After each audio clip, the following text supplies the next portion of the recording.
ایک کا اعلان ہوتا تھا، کیونکہ ایک آدمی مشخص ہوتا تھا، ایک حوضہ ہوتا تھا. اب حوضہ بڑا ہو گیا، ادھر نجف میں بھی حوضہ ہے، ادھر قم میں بھی حوضہ ہے، ادھر اصفہان میں حوضہ ہے، ادھر مشہد میں حوضہ ہے. یہ حوضات ہیں، یہاں تک کہ حر عامل میں حوضہ ہے، لبنان میں حوضہ ہے. تو عزیزان محترم، حوضات بڑے ہو گئے ہیں. تو اب بڑے بڑے علماء نے طے کیا اب ایک عالم کو دوسرے عالم سے تقابل نہیں کر سکتے. جو 5 ہے، جو 6 ہے، جو سب سے بڑے ہیں، ان کا نام وہ اعلان کر دیتے ہیں. یہ 5، یہ 6، یہ 8، ہم سب میں زیادہ پڑھے لکھے ہیں اور مخالفیں ہوائے نفس ہے، مطیع امر مولا ہے. ہم ان کی بات پہ بھروسہ کر کے اپنے عمل کو ان کے علم سے مرتبط کر دیں. توجہ چاہتا ہوں میرے عزیزوں، اپنے عمل کو ان کے علم سے مرتبط کر دے، اس لیے کہ یہ وہ ہے جو حدیث معصوم سمجھتا ہے، یہ وہ ہے جو حدیث کی نزاکتوں کو سمجھتا ہے، یہ وہ ہے جو عربی سمجھتا ہے، یہ وہ ہے جسے درایا کا علم ہے، یہ وہ ہے جسے رجال کا علم ہے، یہ راویوں کے حالات کو پہچانتا ہے، امام کی زبان کو جانتا ہے. کون سی حدیث ارے تقیے کی حالت میں ہے، کون سی حدیث تقیے کے حالت کی نہیں ہے، یہ سب جانتا ہے. جب وہ جانتا ہے تو اس پہ بھروسہ ہے، وہ جو کہے گا وہ امام کی بات کرے گا. ہم جاہل ہیں، ہم اپنے جہل کو اس کے علم سے ملا لیتے ہیں. جب ہمارا جہل اس کے علم سے مل جاتا ہے تو ہمارے عمل میں اس کا علم آ جاتا ہے. صلوات پڑھیں محمد والے محمد کی شان میں.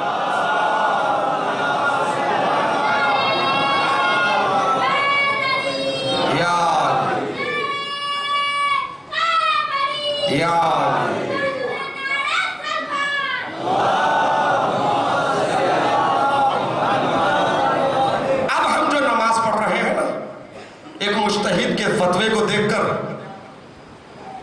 یہ ہماری نماز بغیر علم کے نہیں، علم کے ساتھ ہے. کیسے؟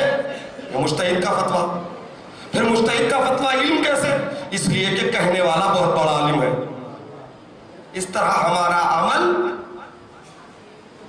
عالم اور مرجع تقلید کے علم سے متصل ہو جاتا ہے. اس لیے تقلید ضروری ہے. مثال دے دو سامنے کی، بیمار ہے، مریض ہے. مریض کیا کرے گا؟ بیمار ہے تو یا تو خود ڈاکٹر ہے تو اپنا علاج کرائے گا، یا ڈاکٹر نہیں ہے تو ڈاکٹر کے پاس جائے گا اور دیکھے گا مرض بہت بڑا ہے تو دیکھے گا شہر میں سب سے بڑا ڈاکٹر کون ہے. توجہ چاہتا ہوں میرے عزیزوں، علاج کرانے کے لیے بہترین ڈاکٹر کی تلاش، کپڑے سلوانے کے لیے بہترین درزی، بال کٹوانے کے لیے اچھا حجام ہو، بچوں کو پڑھانے کے لیے اچھا مدرسہ ہو. توجہ چاہتا ہوں میرے عزیز، بچوں کو پڑھانے کے لیے اچھے مدرسے کی ضرورت ہے. ارے دین پر عمل کرنے کے لیے سب سے بڑے عالم کی ضرورت کیوں نہ پڑے گی؟ صلوات پڑھیں محمد والے محمد کی شان.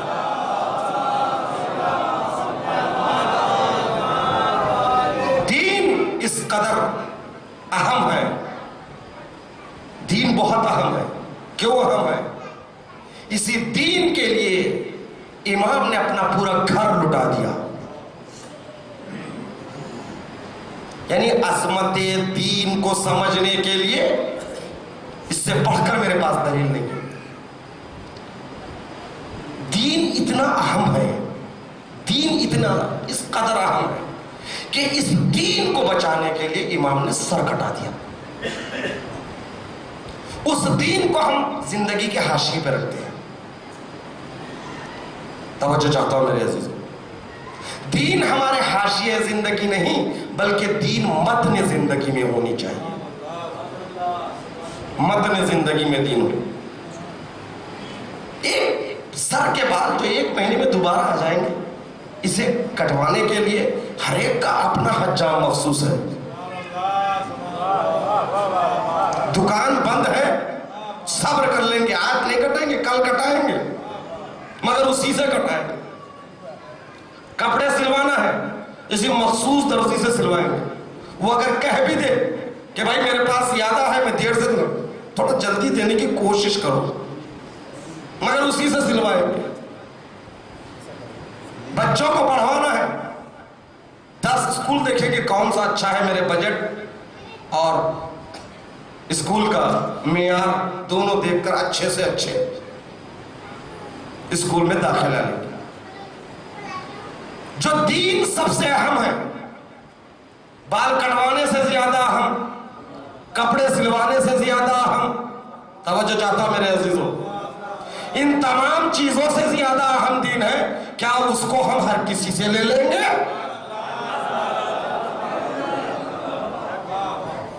جو بھی ممبر پہ آ جائے اس سے دین لے لیا, جو بھی لفاظ آ گیا اس سے دین لے لیا.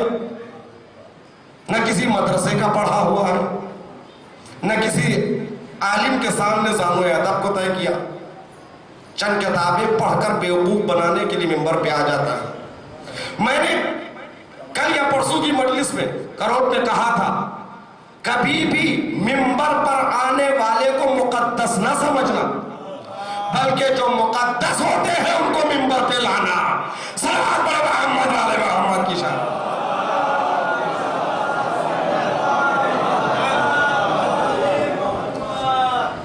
یہی تو سمجھنا ہے حقیقی منتظر امام زمانہ ہے, حقیقی انتظار کر رہے تو دین کو بچانا ہے. دین کو بچانا ہے تو دین کو دینداروں سے لو, علماء دین سے لو, علماء دین سے سمجھو. جو آج ہمارے درمیان میں کچھ لوگ ہماری قوم کو علماء سے دور کر رہے ہیں,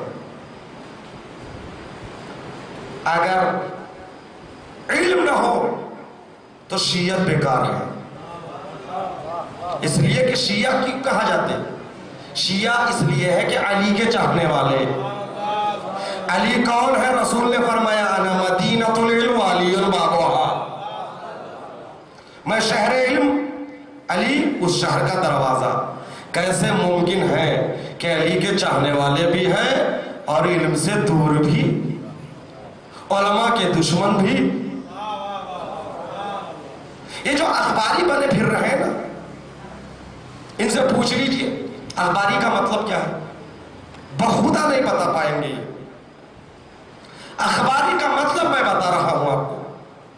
اخبار خبر سے ہے, خبر کہتے ہیں حدیث کو, اصطلاح میں خبر کہتے ہیں حدیث کو.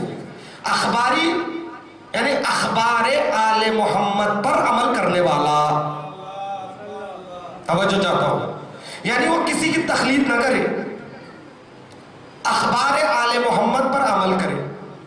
اخبار آل محمد پر عمل کرنے والا یعنی اس کے پاس پوری حدیثیں ہو, ہر حدیث کی باریک بینی کو سمجھتا ہو. کم سے کم اخباری کا مطلب مجتہد کے برابر ہو. ہمارے پاس اخباری علماء گزرے ہیں, ہم احترام کرتے ہیں, جیسے محدث حر عاملی جن کی قبر مشہد میں امام رضا علیہ السلام کے صحن میں موجود ہے.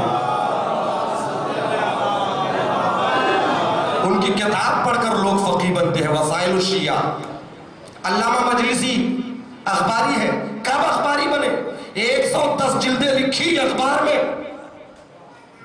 اخبار آل محمد 110 جلدوں میں لکھنے کے بعد وسائل الشیعہ کئی جلدوں میں لکھنے کے بعد اتنے بڑے کے پائے کے عالم بنے تو اخباری کہلائے.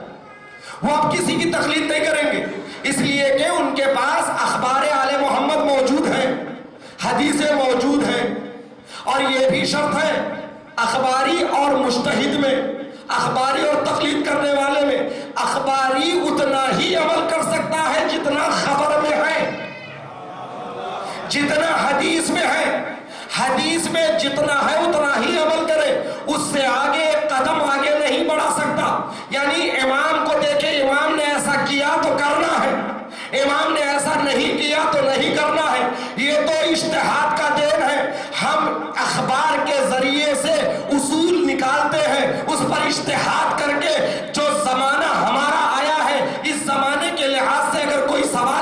سے نہیں ہوا.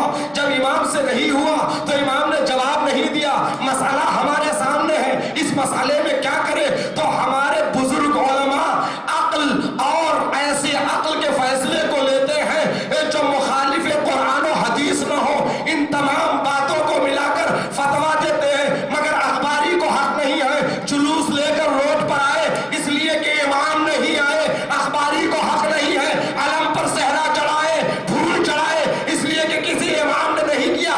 یہ ہم کر سکتے ہیں اس لیے کہ ہمارے پاس اشتہاد ہے. صلوات پڑھیں محمد والے محمد کی شان.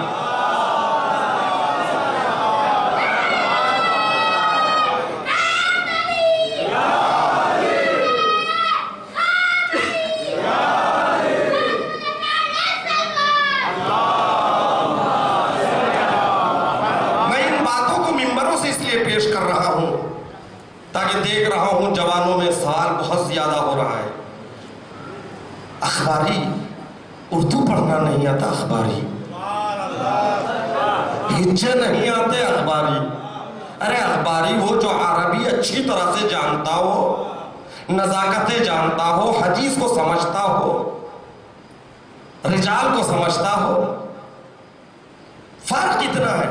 یہ لوگ جو اخباری کہلاتے ہیں نا, یہ بھی کسی کی تقلید کرتے ہیں.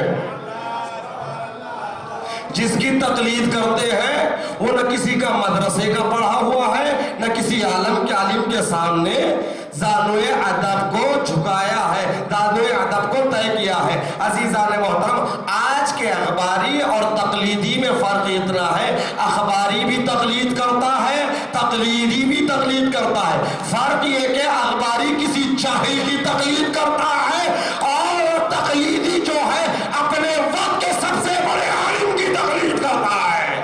صلوات پڑھیں محمد والے محمد.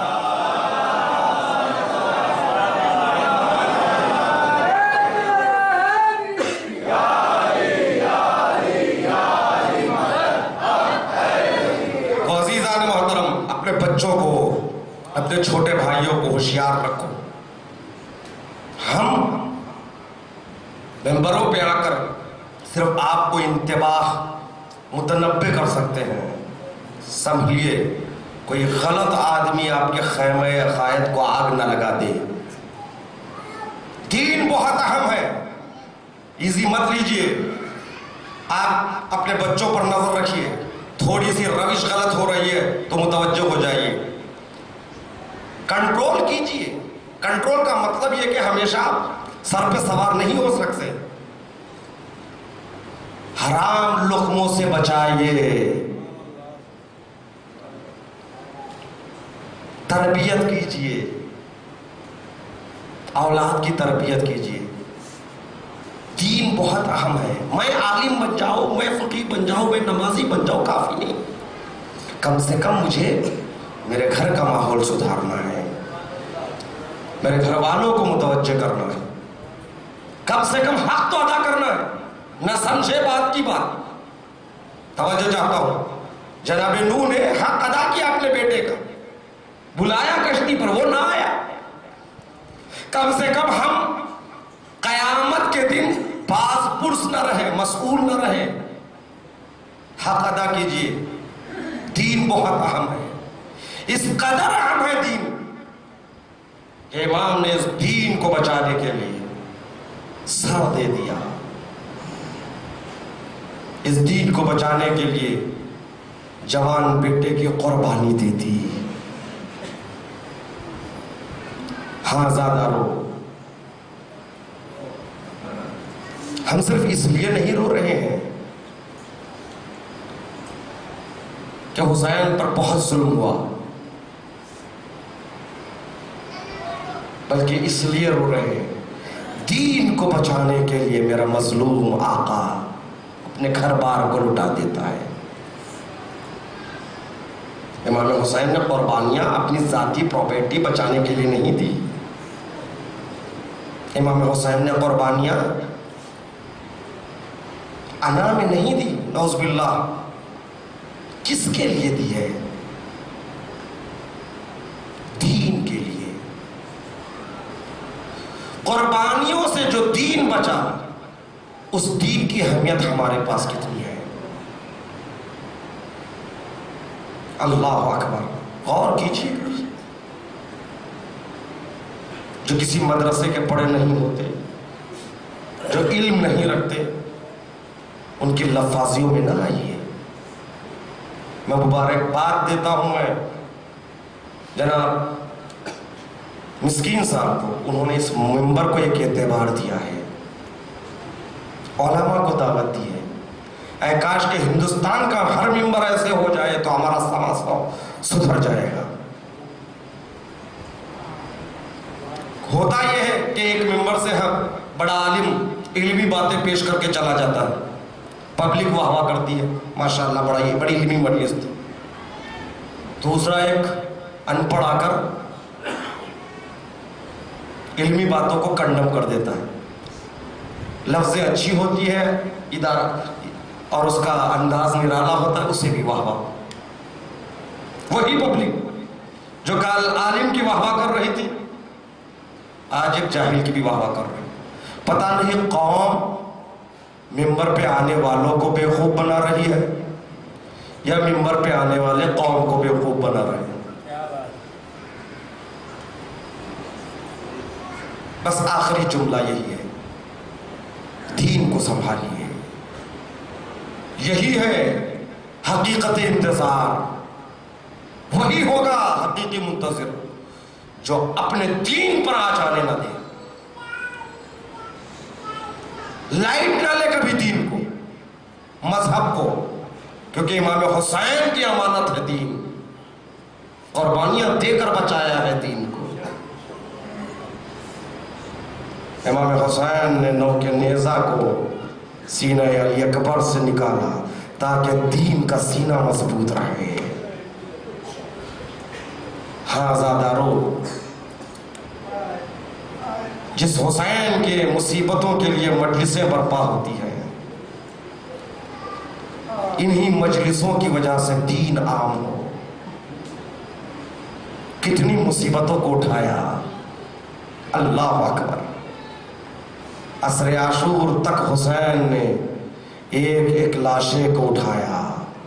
کبھی حبیب کا لاشا، کبھی اون و محمد کی لاشیں، کبھی قاسم کا پائمال بدن. ایک وقت وہ بھی آتا ہے، علی اکبر آتے ہیں اور فرماتے ہیں بابا مجھے بھی جنگ کی اجازت دیجیے بابا.